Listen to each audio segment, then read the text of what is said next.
Hi mga ka-relax! So today, road trip tayo papundang Pandurukan Falls dito sa Barangay Pag-asa sa Biayan. From San Jose, mga 1.5 oras hanggang 2 oras ang drive.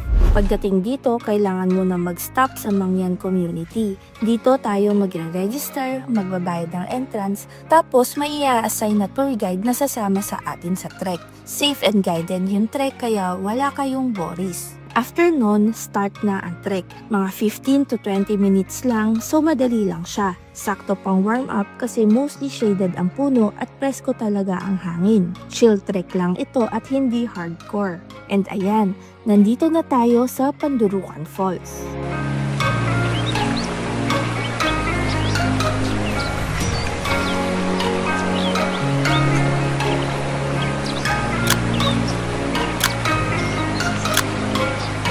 Wala siyang malaking basin sa baba gaya ng typical waterfalls, kaya gumawa sila ng pool malapit dito kung saan pwedeng mag-swimming. Kaya safe din lalo na kung may mga kids kayong kasama. Kung balak nyo magstay na matagal, may mga cottages dito na pwedeng rentahan. May CRs din so hindi hassle kahit whole day kayo dito. Kung trip nyo yung nature vibe na hindi crowded, perfect spot itong Pandurukan Falls. Trekking, fresh air, tapos may swimming pa.